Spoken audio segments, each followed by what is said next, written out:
ইরানে যুক্তরাষ্ট্র এবং ইসরায়েলের হামলার পর সংঘাত মধ্যপ্রাচ্য জুড়ে বিস্তৃত হয়েছে। এতে কেবল যে প্রাণহানি ঘটছে তাই নয়, শত শত কোটি ডলারের সামরিক অস্ত্র ধ্বংস হচ্ছে।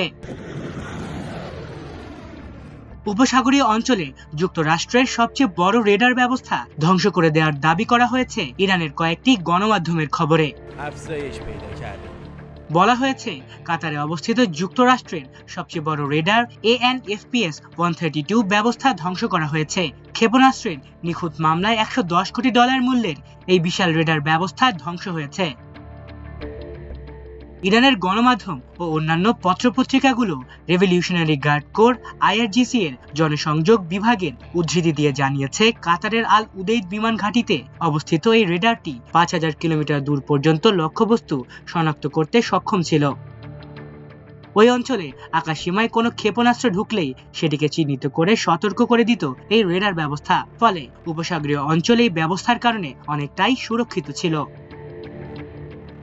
কাতারের কয়েকজন কর্মকর্তারাও এই রেডারের ক্ষতির কথা স্বীকার করেছেন বলে দাবি করা হয়েছে খবরে। এই রেডারটি মূলত ইরানের ক্ষেপণাস্ত্র কার্যক্রমের উপর নজরদারি করার জন্য 2013 সালে স্থাপন করা হয়েছিল।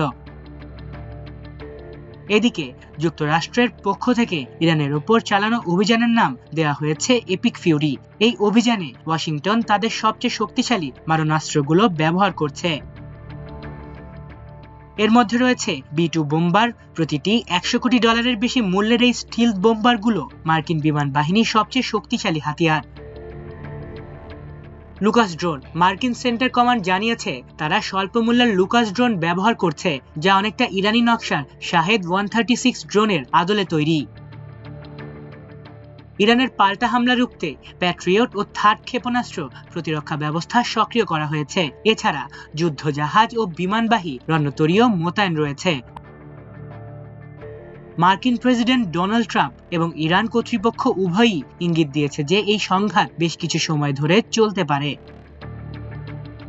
তার মধ্যে বিশেষ করে উপসাগরীয় দেশগুলোর আকাশ প্রতিরক্ষা ব্যবস্থার প্রধান নজরদারি কেন্দ্র ক্ষতিগ্রস্ত হওয়ায় ওই অঞ্চলে নিরাপত্তা ব্যবস্থা বড় ধরনের ধাক্কা খেল বলে মনে করা হচ্ছে।